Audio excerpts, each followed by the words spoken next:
I've been doing MMA training. I started about 3.5 years ago. Did a bit of jiu-jitsu.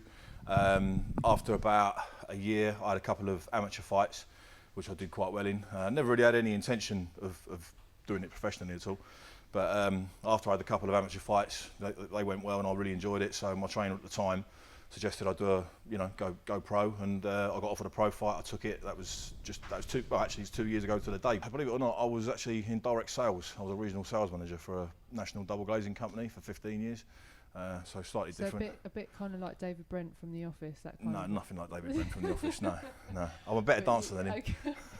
So you were managing an office? I was a regional sales manager, yeah, and for one of the biggest double glazing companies in the country at the time. How long were you doing that for? Since I left school, 15 years. You were doing that for 15 years. Yeah. And what made you go from being a regional salesman into MMA Well, fighting? to be honest, I'd always done weights. I'd done weights pretty much since I left school, so I'd been doing weights for about 15 years. I'd always been quite big.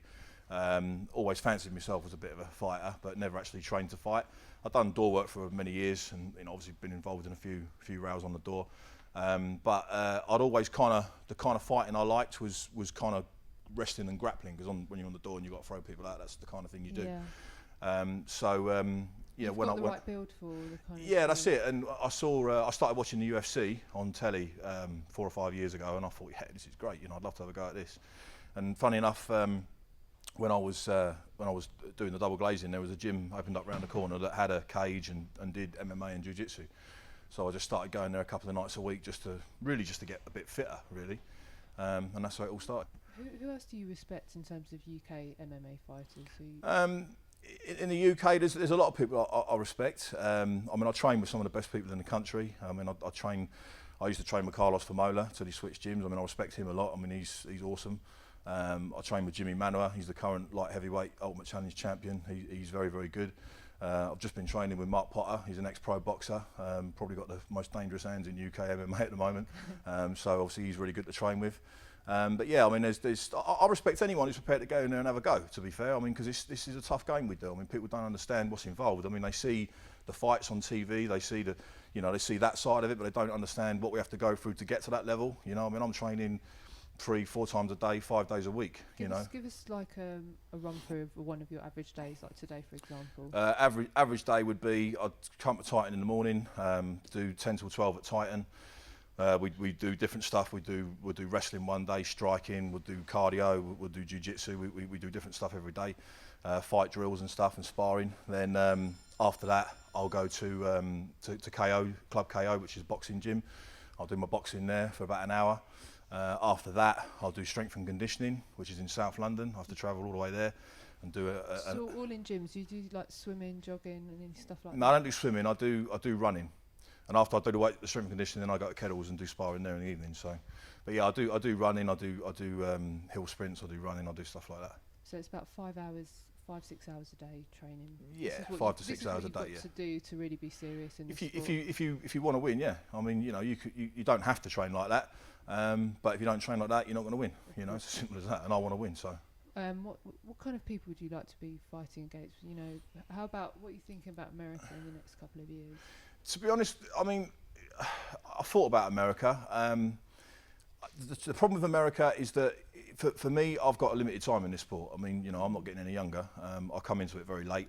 Yeah. I'm still learning. I'm still relatively new to it. And for me to get to a level in America where I'd be a contender would take probably quite a few years, and I haven't got that many years in this sport.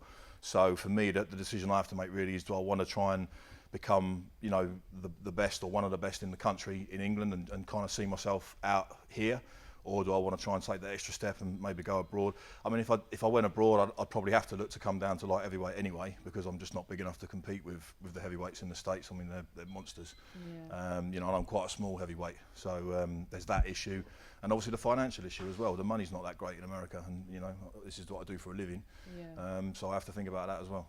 How are you feeling about Saturday? I'm feeling confident. I'm ready. I've trained probably harder for this fight than any other fight, purely and simply because it's a fight that I can't afford to lose. I've already beaten once. To be honest, there's not really anything for me to gain in this fight. To me, I'm not really going to benefit. It's not going to advance my career by beating this guy again. Do you know what I mean? That's what I think. Yeah, but but I know I can beat him. I beat him last time. I've done nothing but get better since last time. I've had 4 more fights since then. Yeah, he can say what he wants. I mean, you know, if this was a competition based on egos, he'd win hands down. You know, because he's got the biggest one that I know about. But the thing is, he ain't got the skills to back it up, and it was proven last time. It'll be proven again this time. Only the difference this time is, you know, to be honest, last time he had an easy way out. You know, I choked him out. Didn't really get much punishment from me. This time won't be so easy for him. Okay. The problem with Kian is he confuses confidence with ability. You know, he's got all the confidence in the world, but you know, it's like I said to him last time round. You know, it's all very well being a tough guy on the street when you've got all your people backing you up and you're facing up to people that don't know how to fight. They're not professional athletes. This is a sport. It's at the end of different the day. in the cage, you know. When that cage door shuts, you ain't got no one behind you. It's just you, you know, and it's just you and your tools and your skills and your fitness. And there ain't nothing. There's nothing that he's got that he can bother me with. You know, he ain't going to knock me out. He ain't going to submit me. He's not going to beat me on the floor. He's not going to out cardio me. How can he possibly think I'm an easy for him? You know, he's a dreamer, the guy, and he's going to find out on Saturday. Again. Okay, we're looking forward to Troxy Saturday. Yeah. And what's lined up for you after Troxy?